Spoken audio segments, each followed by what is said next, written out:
Hello, everyone, and welcome to another episode of RIS Alumni Afternoon Cake Series. And I'm super delighted today to have with me the CEO and co-founder of Entremo, Peter Lakatos.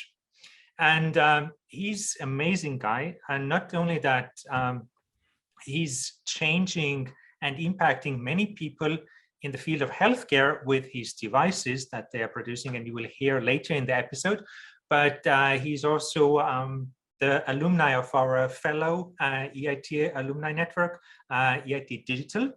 So in the past, he has been studying in actually 5 countries, in Budapest, Hungary, Toronto, Canada, Munich, Germany, Eindhoven, the Netherlands, and KTH Stockholm in Sweden, on the EIT Digital Master Program. Then he was also past working for Sony Ericsson, and now co-founded together with 4 other co-founders Entremo, which is focusing on fast and efficient medical monitoring, helping the nurses to supercharge themselves and being basically helping them to be 100 times more efficient. So while in the past it took maybe only amount of time to see 1 patient, now they can see 100, and that's pretty amazing.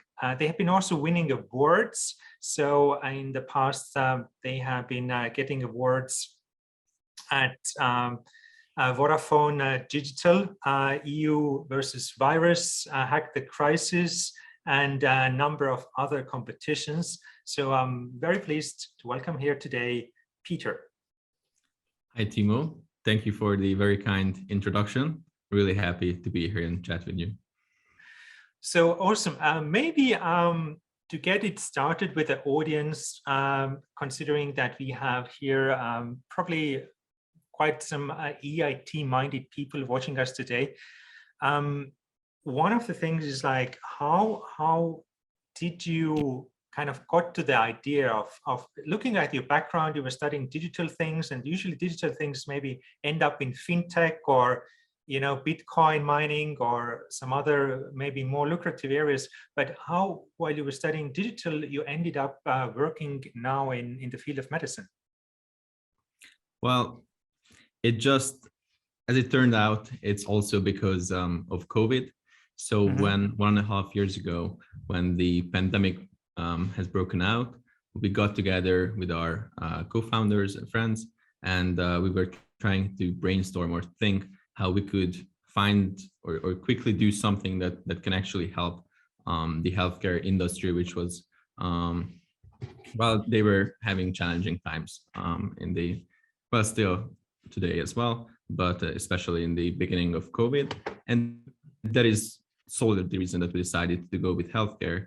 And from pretty early on, we contacted medical doctors working in the field who were close to us or were within our network. And so we just quickly learned about the healthcare institutions, how they were operating, what devices they used. So there was no, it wasn't really a really calculated move that we made early in our career. It was just as it turned out. Well, basically, it seems like you were just at the right time, at the right space, and finding this. But maybe for our viewers today, maybe you can explain a bit deeper. I think you have been also taking the devices with you today. So how are you changing the healthcare with your multi-awarded innovation? Yes, so I have them here today. So we are developing wearable remote monitoring devices. So for example, this is the charging hub. We are charging 5 devices at a time now. And this is a bracelet that can be worn by patients in healthcare institutions or in nursing homes. And the idea is that in hospital wards where there are no intensive monitoring capable machines, so no complex systems, only manual monitoring, patients could wear a device like this, and then instead of doing manual checkups, which only happens 3 times per day, we can do automatic remote monitoring. So either every minute or every 5 minutes, we can have results coming in from the patient, and we measure body temperature, heart rate, oxygen saturation, and respiratory rate. And all the results, all the data that we measure, we can send digitally to the nurses, who have a dashboard set up in their own nursing station, and then they can keep track of all the patients wearing the device from afar, even from another city, because basically you can track them online. So the idea is that this way we can have an overview of even 20 or 100 people all at once, and the nurses no longer have to run around and do the rounds manually. Well, this sounds really impressive, and I think this is also very good for certain countries where maybe the healthcare staff is unevenly distributed. That I think one of the challenges what we have seen with COVID is that how to handle those unexpected loads. When you're kind of coding something digitally and deploying on, let's say, AWS or Google Cloud, getting extra server capacity is just press of a button. Okay. But when all of a sudden, instead of getting 10 people sick, you have 100 people sick, you can't on the press of the button get extra 10 times more nurses. Exactly. And to give you an extreme example, for example, we've talked to a children's hospital here in Budapest, and they weren't having enough nurses to attend to all the children. So they were telling us that they had to ask the children and the parents themselves that whatever they measured with the devices, because they all got separate devices, not ours, but normal standard temperature devices and pulse oximeters, and they were sending the results via messenger with a chat to the nurses, because the nurses just couldn't make all the rounds. So it is really a huge problem nowadays. And we are also finding reports every now and then detailing how there's a huge lack in the nursing department. So, for example, EU-wise, there are about 1 million nursing positions that are not filled in at the moment. Wow, I mean, it's just 1 million. I mean, I'm coming from a small country which has a 1 million population. That sounds like, we are missing the whole country in Europe in medical terms. And that's... And the problem is that the trend is that this number is even going to get bigger. So they are forecasting an even bigger problem. And basically, that's why we think that digital solutions will find a way to help existing nurses. I'm wondering, talking about the digital solution, I'm wondering, you were previously studying the digital thing, part of the EIT digital program, and then now working digitally in healthcare. How much has EIT digital helped you to get this product onto the market? Because I think, in some of our previous episodes, we have been talking how sometimes the healthcare innovations, they take 10 years, 20 years to deploy and get onto the market. But I think you guys, you have been very fast, really like a classical startup speed, and it just started it and now getting awards here and there and being deployed already in very short time. So how have you managed to get onto the market and to really use in such a short notice? Yeah, so the EIT digital and even the bigger EIT ecosystem has helped us tremendously in our journey so far. So back when we started, we only had a proof of concept that we did for one of the competitions you mentioned, EU versus virus. So that was one of the biggest hackathons aiming to solve the challenges of COVID. And that's where we won with our idea out of 1,000 teams. And that's where EIT Digital has kind of found our project as well. And then we started talking about how we could participate in their COVID quick response innovation activity. So it was a funding scheme specifically for projects developing COVID-related solutions. And so in this way, it was also a matter of luck or to be in a good place at a good time that with COVID, we were able to get funding in a very fast manner. So we were kind of fast-tracked, and within months, we started a collaboration with 4 other partner companies.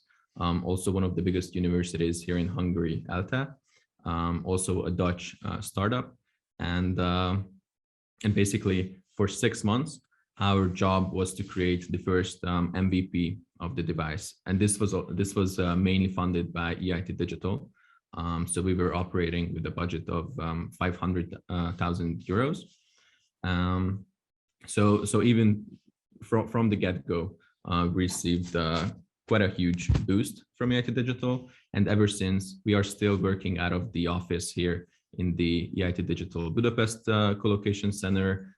We are still really active with all the stakeholders, the Budapest node director Tuan, or even with Martin from EIT or András Vég. So we are enjoying a lot of benefits of all the ecosystem.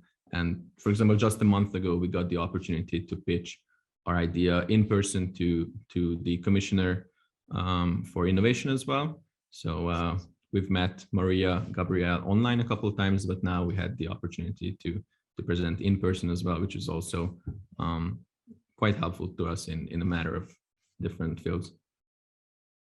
And that's super impressive. I mean, considering that all it has happened in like basically less than 2 years time span. Maybe looking back, considering that, you know, okay, if there would be other fresh graduates trying to start the new innovations, maybe what would be the tips that if you know, if you look back in that time, and in our audience, maybe there are some other students, fresh graduates like you who want to get into the healthcare market, digital health market, what would be like the good tips to kind of like have this kind of accelerated growth? One thing is partnering, of course, with EIT Digital or EIT Health, but I see that you have been also like in the beginning, you had just 5 co-founders. Now on your website, I see that you have, you know, grown your team also tremendously. So, I mean, how you have managed to find all those people to your team, and how you have, I don't know, what would be like you think that would be relevant for anyone who would be in your shoes 2 years ago, but watching here today, and would maybe, you know, getting some useful information? As a general advice, and this is something I try to do myself as well, and be mindful about it, is that to be as open as possible and to meet as many people and be interested in as many stories that I hear from people as possible. Because I think it was Steve Jobs who said this in his speech, that you can only connect the dots looking backwards. So you never know where an opportunity or a friendship or a new connection will take you. And it was the same for us when we were looking for partners to participate in a funding program. Then it was through a friend that I found a partner company. And the friend I met was actually in a student ambassador program back when we were still in the master's school. And obviously I could have never known that what opportunities would be there for us through the network that we were building in our student lives or years. But looking back, it's quite obvious that we were getting to know so many people that ultimately there was someone who could help us. So what I try to do, and what I suggest to other students as well, is to go to as many events as possible, be open to as many new ideas, challenges, travel opportunities. So we were also doing, for example, a boot camp, a week-long boot camp in Dublin, for example, which is also sponsored by one of the universities from Stockholm. And these little things ultimately add up in the end. And could help you in the future. And reflecting on the team, you said that we were growing our team. Well, actually, we are very lucky to have such a strong co-founding team. So the five of us, we actually know each other for more than 13 years now, because we went to the same high school in Budapest. So it's not the usual story that we just met up at an event sometime and then got together, but rather we were very close friends. And after high school, we all went our own ways. We all studied in different engineering tracks, but it was also due to COVID, or partly to COVID, that we were forced back home to Hungary, and then we were able to work together now. But growing the team, it was also thanks to the funding that we've received. So we realized pretty early on that our project requires quite a lot of expertise or specialties. So we are doing hardware, software, front-end dashboard as well, embedded development, wireless communication. So we had to bring in all kinds of experts to help us out. But in the end, it was also thanks to our network, and we were able to recruit or ask the help from very experienced developers. Awesome. I mean, I think that's very interesting. I think how, sometimes like it all days back to the early childhood or the school days, and like the connections you make that time that to use later in life. And I think being also open, it's maybe a bit not that Eastern European. I think at least what I have often seen is like people like to keep the ideas to their own. It's like maybe somebody steals the idea, but this is more like, I think, American approach, where it's like explaining and trying to basically pitch to anyone in an elevator with but I think it makes sense, because I think even I think that the founder of Starbucks had to, I think, do some 532 pitches before securing his funding. And look at now, it's basically have a coffee shop in every major city across the globe. It's funny that you mentioned this Western, not European, but Western and American mindset. Maybe it has to do with the fact that I spent a year early on in Canada, as you mentioned. So there I was living together in a boarding school with 90 other international kids in Canada. It was all us. So we were there alone without families. And that basically forced us to basically be open to everyone. Every nationality, every continent was represented there. So even as a teenager, that was the example that I was growing up with. And then it just stuck. Well, maybe then it's like one recommendation for everybody watching us today. If you're still a student and you haven't done exchange semester anywhere else, like go and find the exchange officer in your university and look for what are the opportunities that you could do in I think there is the Erasmus Plus program still in the European Union, or find a master program like your master program was, I think, in between two countries. That what are the opportunities to get more international exposure? I agree. But maybe one of the things we have seen, like in your case, you mentioned that you have like team of 5 co-founders. I think what I have been like, well, we are medical things. So we are like, when you're medical students, you do postmortems, you kind of examine the corpses. And if you have been like looking into some of the startup failures or into startup graveyard, you often see that they are not actually killed by money or competition, but the team. And you mentioned that you have been like together for already 13 years. I'm wondering like how you managed to divide the roles among 5 of you, because sometimes dividing, if there is one person, well, that's easy. Like if it's 2, then it's already like having complementary skills, doing a good delegation. But team of 5, that sounds like you really know each other. I mean, what's the magic over there that 5 of you have managed to work so well together? That's a good question, because obviously team dynamics is probably the most important in a startup, I think. So that ultimately is the reason teams that get money, the reason they can create fast prototyping or advance quickly. The way we did it is that we had quite some experience from hackathons. So we participated in over 15 hackathons, or maybe even 20 now to date. We just finished our latest one yesterday. Congratulations. And what we learned at hackathons is that just as with any other real life project, there are certain, different fields that we need to cover, different responsibilities. And from these hackathons, we saw what our strengths and weaknesses were. So it was quite clear what everyone's role was, and what is the best thing what is the thing that they do best.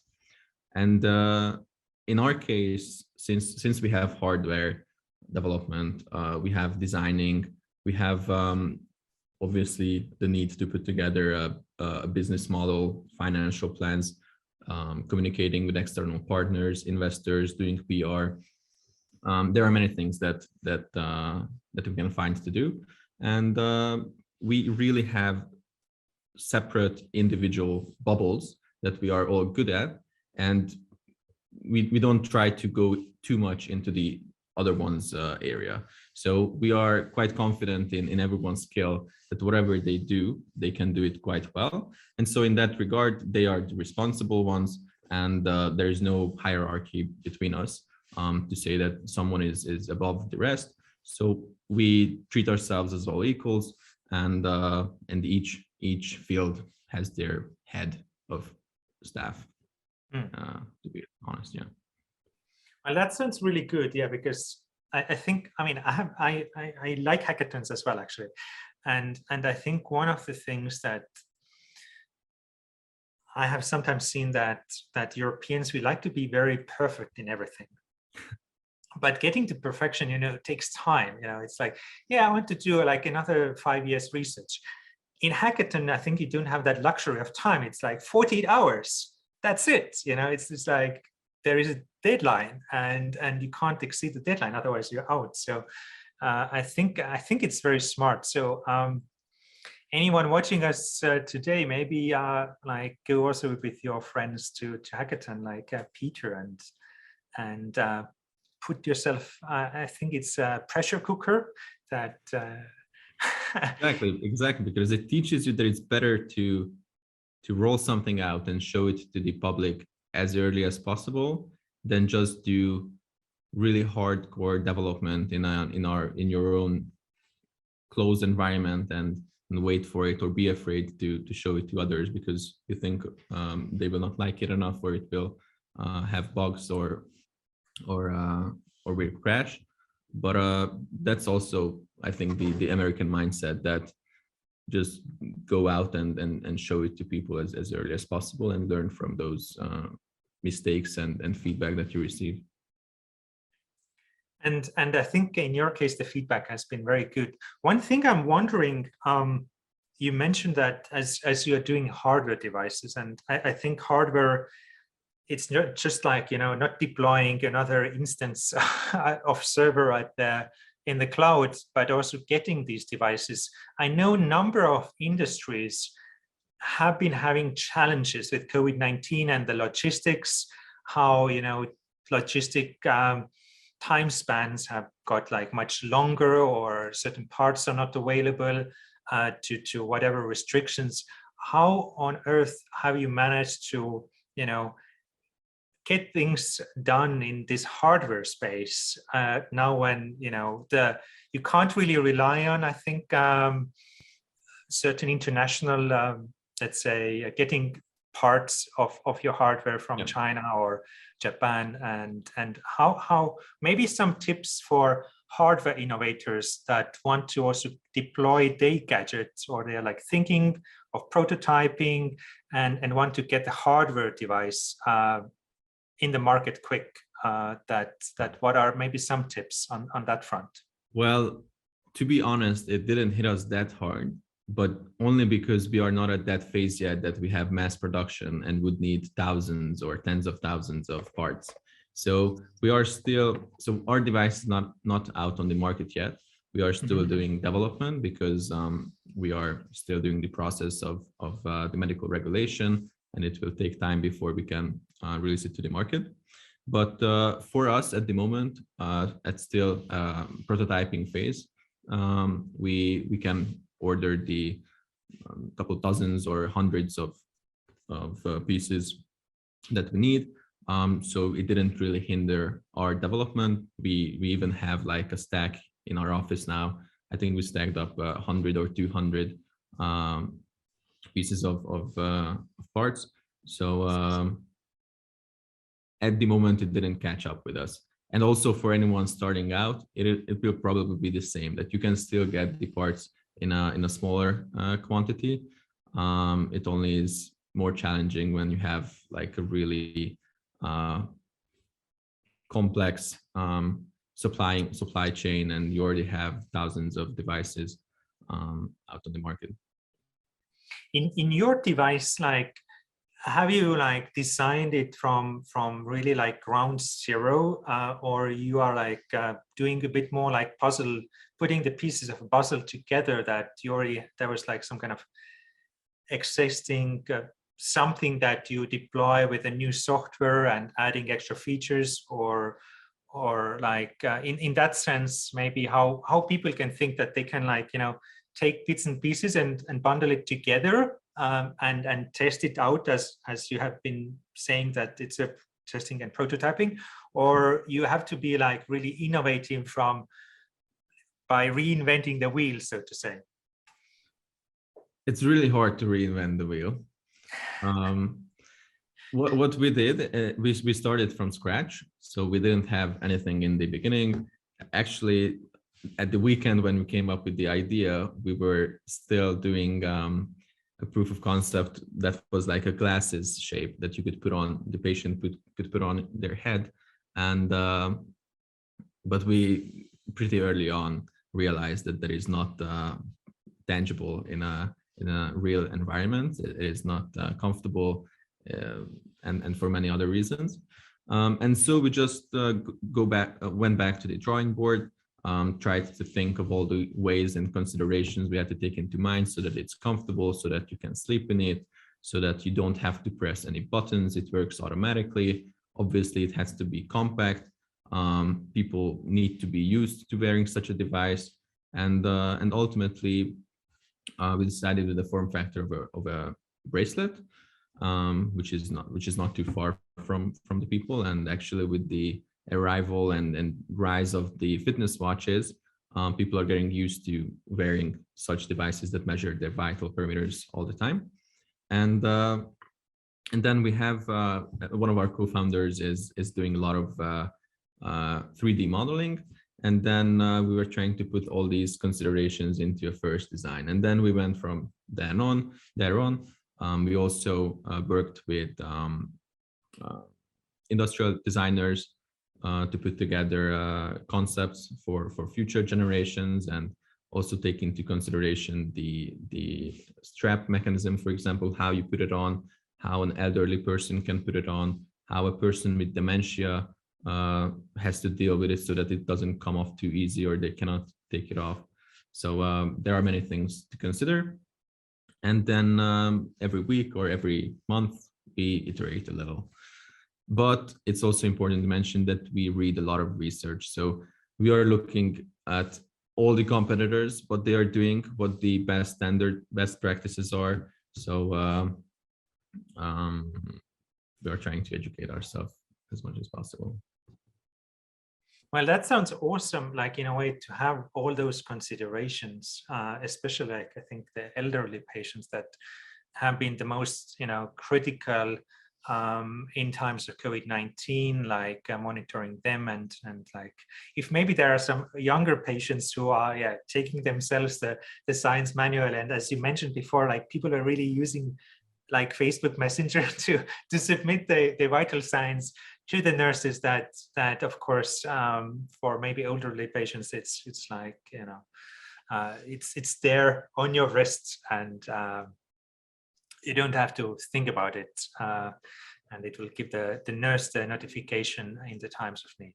Yeah, but for example, we did a test in a nursing home in the summer, where we were able to measure parameters for 2 weeks, and the residents there were even sleeping in with the devices during night. So we were receiving a lot of feedback about the comfort factors, how much it was disturbing them. Actually, it wasn't disturbing them at all. And for example, all the aspects of the lighting. So for example, in the dark, how disturbing was it that a light was mildly showing during measurements. And so all these little things add up, and then we can all learn from all these feedback, and obviously in the second generation that we are developing now, these are all going to be better. I'm wondering one thing, you know, you mentioned that you had like that 2-week trial at the nursing home. I wonder like how you have managed to get those trials in the medical industry, because I think that's sometimes the challenge that the early stage startups have, that, you know, you might have a great idea, that's great, you even might get the money for production, doing your prototypes, but then how do you convince those busy like doctors or clinical practitioners to try out something that it's not yet validated, it's not yet certified in the live environment on the real patients? Like maybe some key tips for other entrepreneurs who have also some ideas in their mind today and would like to try out some experiments or trials, that how you can manage to convince somebody to use still a proof of concept of yours. I do not know about pre-COVID times, but we see that with COVID, many institutions became or are quite open to the innovations. So until they have to pay for it, we didn't get to that part yet, but they are quite open to trying these new innovations, because they see that they see the extra value that the system has and the help that it can provide to the nurses. So obviously, if it would be a burden to them, then it would be way harder to convince them. But since they see the real value in it, all the institutions that we went to had a positive turnout, and we are negotiating several other pilots now with hospitals as well. And for those, it helps a lot if we can get, for example, a medical education institution on board. So for example, we are now talking with SOTE, who is the medical university here in Hungary, and they have researchers, they have PhD students who can help us out.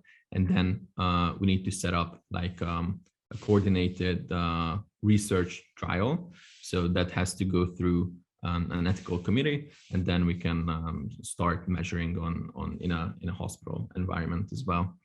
But obviously, the time to get into these institutions and to convince them is harder than to just release an application and wait for people to download. So we are experiencing all those hardships, but we hope that it will also make our solution stronger in the end, and get us a competitive advantage that we can leverage in the future. Yeah, because like I think everybody else, they have to do the same thing. You know, the sales process probably is exactly, you know, similar. But like, what's maybe a good tip of finding, because you said like you have been talking to the institution, but behind the institution there is always somebody, like a real thing, like a person. I think with a startup it's easy, like, you know, you can like reach out the CEO or CTO, somebody at the C-level. They are really open to contacts over the LinkedIn or something. But in a hospital system, sometimes, you know, you can't find the contact details on the website or LinkedIn. and they have so many people, like some of the systems might have like 20,000 staff members. Like, so how do you find them? Like, should this young entrepreneur trying to get there should kind of like, like stalk somebody on the street to find out, or like in what sense, like what's the like, who is the best person to approach? Is it like the head doctor or like head of procurement, or is it better to go like, some companies, tech companies we have seen, for example, Slack, they had a strategy where they went to small teams, and then later they went to the procurement guy at IBM saying like, hey, you have 100 teams using Slack already. Maybe you want to make a corporate contract, then we can give you a bit of discount. So in that sense, in clinical setting in Hungary, what you have seen, like, is it better to approach the nurse or a doctor or somebody from that administration side? We don't have that much data to give a conclusive report. What we saw so far, we had examples where we knew the nurses and they introduced us to the head doctors, and then from then on, it was pretty easy to be introduced to the head of department or even the head of procurement. We also had instances where, for example, one of our potential investors introduced us to the head of the nursing department. Then we also had an instance where the patients themselves or the residents themselves had told the management about us, and then we were connected to the head of the nursing home. So, as you said, it is quite heavily relying upon a network, and that you need to know certain people to get introduced. And that's how we are talking to international institutions as well. So, for example, we were introduced to a doctor in a Dutch hospital by our Dutch partners. Then by also personal connections, we were talking with Spanish hospitals. We have other acquaintances working in an Austrian hospital. So in the earlier days, I think we really need to rely on these connections. But ultimately, as we grow and as our tech gets way better as well, then I think it will be easier to approach institutions with cold contacts as well, or directly. Or as I think you mentioned a bit earlier in the student days, that be as open as possible, to talk as many people as possible. That probably always helps as well. Yeah. I'm wondering, you already mentioned that some of the investors helped you, and looking forward to your growth. Is there any way that maybe our network can help you? In our audience at the EIT Health Alumni, we have more than 2,200 people across Europe.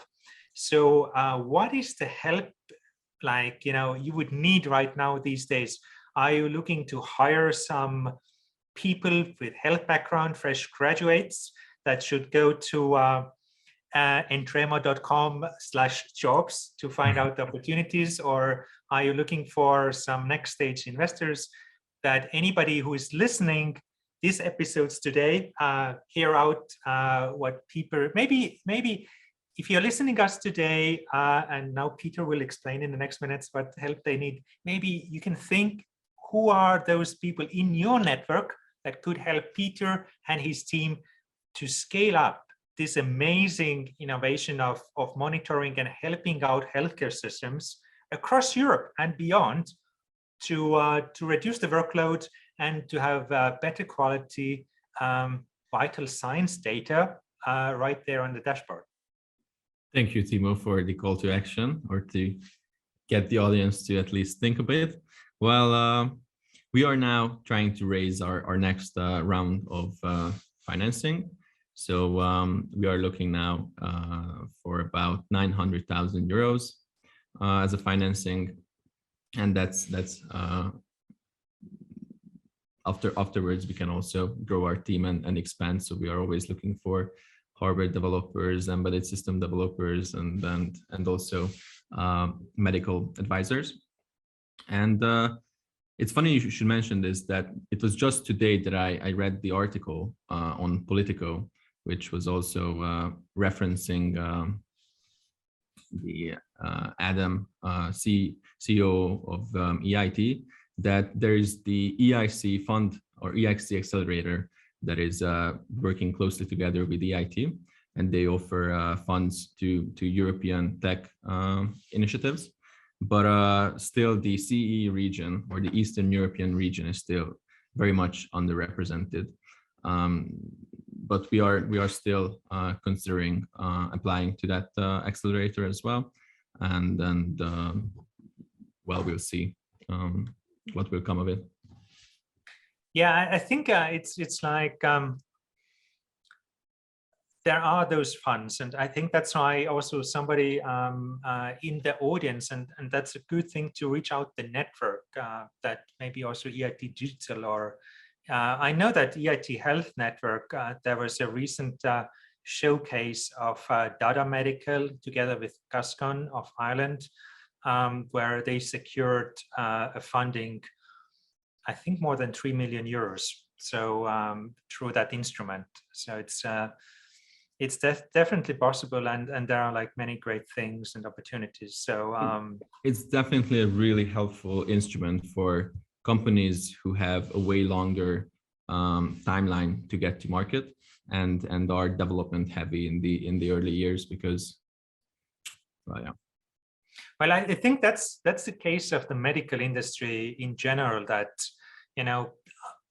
we have to be a bit more safer than an average gaming app, because in the end of the day, when you are especially, it can be like a life or death question. You want that it would be like nicely validated and sure it's working if you are deploying into the real market to help 580 million residents across European Union. So in that sense, definitely help is needed. But in the meantime, so everybody watching us today, if you have 900,000 euros in your pockets and you're looking for investment, you can reach out Peter. What's your email address? Peter@entremo.com? No, because we have two Peters, but it's peter.lakatos@entremo.com. Cool. So if you are looking to invest into very promising health tech of Europe right now, you can reach out Peter Lakatos, peter.lakatos@entremo.com, and like schedule a Zoom interview if you are qualifying, because I'm sure Peter is probably already getting many knocks on the door to get the money in. So don't miss it out. Don't do it after Christmas. Do it before Christmas, and preferably already this or next week. Thank you, Timo. Yeah.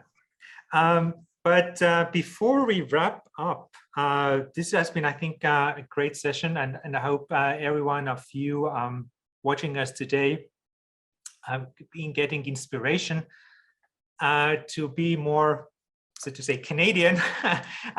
Go out there, talk to many people in your school, among your friends, and seize the opportunities, seize the hackathon opportunities together with your friends. Go there and do things. Either they are organized by EIT Digital, EIT Health, or any other organizer. But maybe if we would think of our audience today, what would be your 3 kind of like takeaway messages? Because I think what I was reading on your profile, that you were organizing also TEDx events in Stockholm. And I think the TED formula is usually that there should be like 3 main points.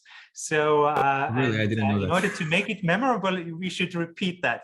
So this is now your opportunity to repeat maybe the 3 most important points that our audience can do it as a takeaway today. Well, I didn't really think about this, but if it's 3 characteristics that we need to think about, then it should be be open, be honest, and be ambitious. Because if you have these three, then you cannot really go wrong. Be open, but ambitious. Yeah, this is Honest.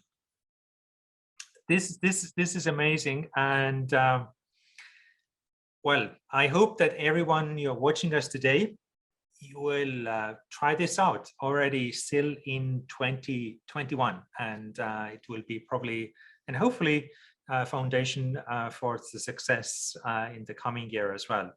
Maybe one last question before we wrap up. This has been an afternoon cake session. So what is your favorite cake and what is your favorite hot drink that is helping you to get all this energy? Because like you said that you were in a hackathon last weekend. Now we are talking here Monday morning. I see that you're as energetic as a Duracell bunny. So you probably have some good sources of energy. So what would be the good energy cake and what would be the good energy drink for our audience? We went to sleep at 6 p.m. yesterday after the competition, so we had ample time to get some rest. But I don't drink coffee, so sometimes it's hard to get energized.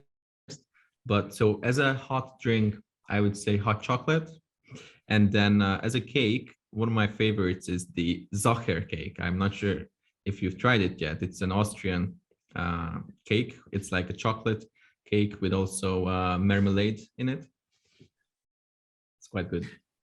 So hot chocolate with a nice chocolatey Sacher cake. I think that's also super nice for the upcoming winter season we are having in Europe, where it's nice, snowy, hopefully, if there is some snow left after the climate change. And in order to get that all the good nutrients and energy to hack through the weekends, through the weeks, and to change the healthcare better using digital tools. Thank you so much, Peter, for this wonderful session today here with me. And if you want to have a bigger impact, please do share this episode with your friends, with your colleagues, and everyone you would find relevant. If you like this episode, click on the like button on the YouTube under me and Peter right now. And as a very last word, Peter, what would be the very last word for the audience today? Well, thank you, Timo, for the opportunity to chat here today. And well, I didn't prepare with such an ending note. Well, it's actually every ending is just the beginning. So, and I think it might be also like some beginnings for you that watching us today. So think what in your network can help Peter and his team to succeed and to change the healthcare. You can reach out Peter at peter.lakatos@entremo.com, either offering your help with your skills or with the money in the next financing round. Yeah. Thank you. But thank you so much, and see you soon in the new afternoon cake episode.